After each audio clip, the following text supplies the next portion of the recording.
શ્રી ઉમેરાવાડી મહાકાળી માતાજીના મંદિરે ભવ્ય મહાપ્રસાદીનું આયોજન કરવામાં આવ્યું હતું। છેલ્લા 3 વર્ષથી અહીં માતાજીના મહાભંડારાનું આયોજન કરવામાં આવે છે। આ વર્ષે પણ ખૂબ જ ભવ્ય ભંડારાનું આયોજન કરવામાં આવ્યું હોય, જેનો લાભ મોટી સંખ્યામાં ભક્તોએ લીધો હતો। કિસનવાડી શિવાજી ચોક ખાતે શ્રી ઉમેરાવાડી મહાકાળી માતાજીનું મંદિર આવેલું છે અને જ્યાં સતત 3જા વર્ષે આ મહાપ્રસાદીનું આયોજન કરવામાં આવ્યું હતું। મોટી સંખ્યામાં ભક્તો માતાજીના દર્શન કરવા માટે અને પ્રસાદીનો લાભ લેવા માટે પહોંચ્યા હતા।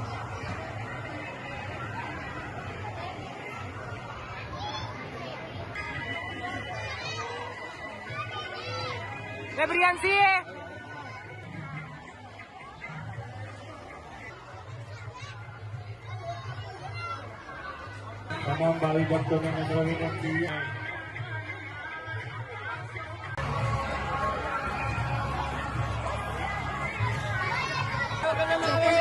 મહાકાળી માતાના મંદિરે અમે છેલ્લા 3 વર્ષથી આયોજન કરીએ છીએ ભંડારાનું, જેની અંદર અમારે મિનિમમ 5 થી 6 હજાર માણસ બેસાડીને અમે જમાડીએ છીએ અને દર વર્ષે એના આગલા દિવસે વરઘોડો પણ કાઢીએ છીએ અને આયોજન અમારું કન્ટિન્યુ ચાલુ રહે એવી માતાજીની કૃપા।